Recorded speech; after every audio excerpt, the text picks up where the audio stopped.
Morning. Hope everybody's fine. Okay, hi, I'm Angel Honey. Thank you for coming to this taster session this morning for WQE. I'm going to give you a little bit of an insight into the IT course that we have on offer. If you have any questions throughout the session, you can obviously put your hand up to actually ask the questions, and then I'll answer them as quick as I can.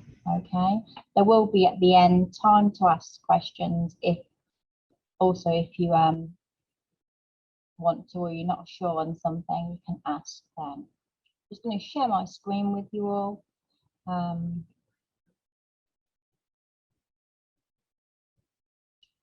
Okay, so you should all be able to see my screen, and my screen at the minute is a PowerPoint presentation. Okay, and I'm going to go through what we actually cover on the course, so you have a bit of an insight into what we do.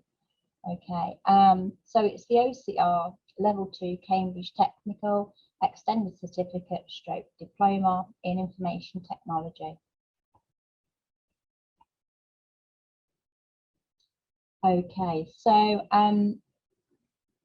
the OCR Level 2 Cambridge Technical will be discussing the courses that we have on offer for the coming year, and we'll also discuss the unit contents, and then after that we'll discuss the progression that you can actually make from once you've completed the course.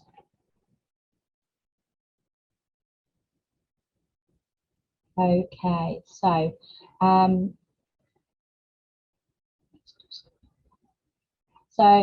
the OCR Level 2 Cambridge Technicals, there's two courses that we'll be running.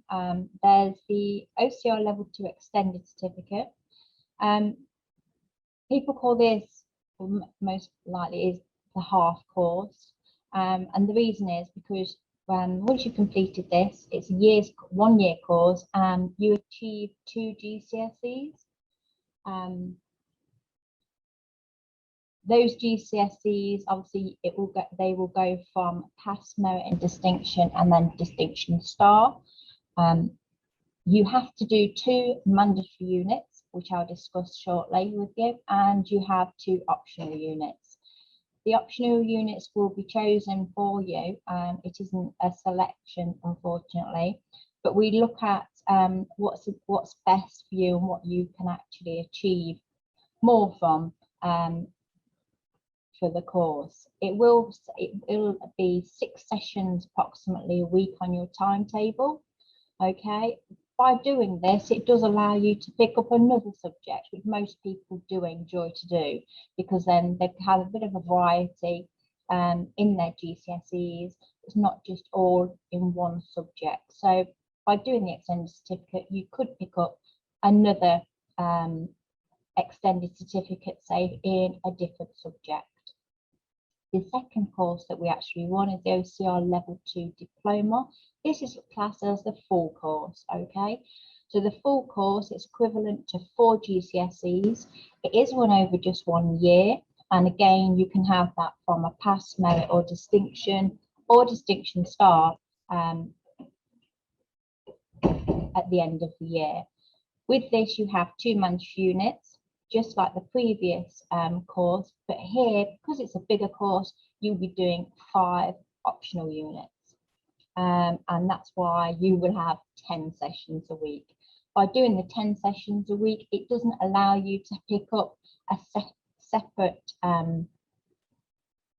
course for possibly business, media, health and social care, but you will be doing something like English and maths alongside that, just like you would be with the extended certificate. Okay, so the unit contents, this is where we actually look at the actual unit names and what we have to do, really.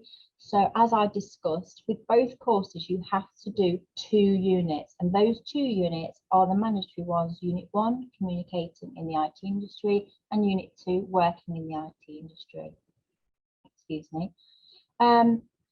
Those courses actually consist of what they're actually discussing, which is number one, communicating. So how we communicate on a day-to-day basis whilst working in the IT industry. And the second is how we work. Okay, so what kind of jobs are going to be available for you in the IT industry? What sort of things you have to do and what you have to look for to achieve those job prospects. So both of those are the mandatory units. Then we actually look at the optional units. So I did say that we were doing the 2 courses. So the extended certificate course, you have to choose, we choose 2 of the optional units. So at the moment, I can just list, I'll just go through the list. So Unit 9, website development. It is what it says. You will be developing a website. Unit 10, computer graphics. Again, you'll be using a software to enhance a graphical image so you can actually see the backbone behind it. Unit 12 is presenting information using IT. Here we look at all the different documents that you can present, that you can develop to present to different audiences. Unit 19 is mobile communication technology, and that most people enjoy, okay, because that's about mobile devices, and everybody has a mobile device nowadays. And Unit 20, it's database systems. So with this, it prepares you for the next year of databases if you go on to levels 3 next year.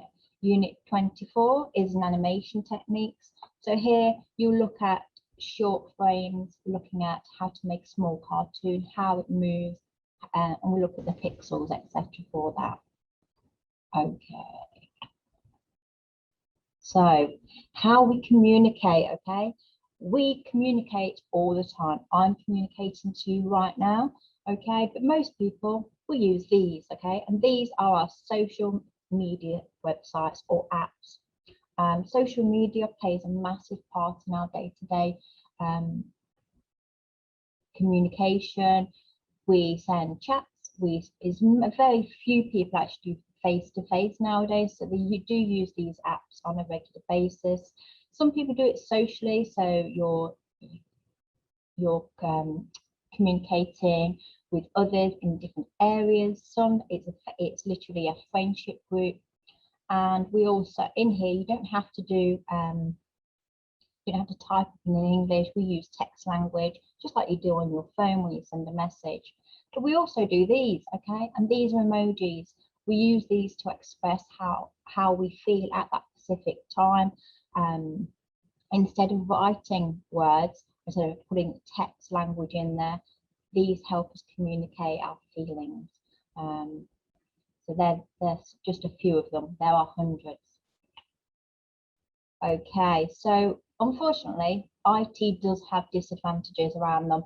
We all know what the advantages are because we use them all the time. There are a few disadvantages. Okay, so this image that I've put here, okay, looks like someone's fishing, doesn't it? But they're using a computer. Well, that's exactly what they are doing, okay? Emails come through. We all have an email account and we get lots of emails, and these emails want you to reveal your personal information, possibly your bank account details, your PIN number, or even your password to your account. And this type of activity is called phishing. That's why that little image there is showing you a fishing rod. Somebody tries to put information out there, so you will obviously then go and click on that, and then it produces a different account for you to put more information in. So it's not always easy to spot, unfortunately. People send these out in thousands, okay? They give the impression that they're an official company or an official email address, and it looks trustworthy. But if you haven't asked for something, always be alert from that. So we look into that and how we can protect ourselves. They also show images or logos of banks and credit card companies, and that's why we feel that these are actual trustworthy websites. But if you actually look at the detail in the email, you will see that it is fake. And that's what we look at. We look at more detail. We'll make it so we actually can spot these ourselves. Another disadvantage that we have whilst using IT is spam. Junk emails sent to you by people you don't know, usually trying to sell you something. We get these from everywhere. It's not just by email nowadays. We also get these by SMS, so by Messenger. So here's a little cartoony sort of look. It's saying, oh, look, it says I'm on a computer. They're asking for my address. If you haven't put anything in to win a computer, no one's going to say you've won one if you haven't applied for one. So like this lady, this student says, no, that's not right. It's a spam email. I got one of those too. What should you do? Delete it. Don't open it. Delete it. Put it in the bin. And that's the best place for them. Okay, so another unit that we actually look at is mobile communication technology. Like I said previously, you'll be using a variety of mobile communication devices. You use one, you're using one right now, okay? And we look at how we can use them for business purposes, what benefits we have, and possibly the disadvantages we get with them as well. We look at the social and legal implications that mobile technologies bring. And we also look at in a bit more detail to those devices to set them up, test the mobile communication, and see how we can improve them. So that's another one of the units that we cover. And now, if we're going too fast, I do apologise, okay? But I just want to get you through, just so you have a bit of an idea of the different units. Here it says, know the hardware and software required to work with computer graphics. So by using computer graphics, you'll be using different softwares to enhance an image. So here, this is a student's actual work, okay? They used tools in a vector software. They looked at layers, zooming, pen tools, knowing how to use the software to the best advantage and ability to create a cartoon image. So first of all, they was given this image. So this is actually the Joker. Most of you probably know that anyway. And a student from that image then created this image. So as you can see, it's very, very good. But like I said, that's just one of the units that we'll actually be looking into. Presenting information. So here we look at documents for different purposes. This one here, okay, this is a poster. So with a poster, we look at what software we use. We also look at when we will use it and the target audience that it possibly will help. So we also look at this, which is a letter. Okay, with the letter, we will be addressing a job advert, and from that job advert, we actually put the information in that's relevant for that job role. So we go and create it. It's called a letter of application if you don't know what that would be called. Something else that we would look at is creating a user guide. The user, again, this is from a previous student. The user guide is actually looking at a mobile device, and you actually explain how to use that in as simplified as possible, so another user could actually do that. Okay, so we're coming towards the end of our presentation, and if we actually look at where we can go from here. Okay, so once you've completed the year and you've been given your grade, where can you go after this?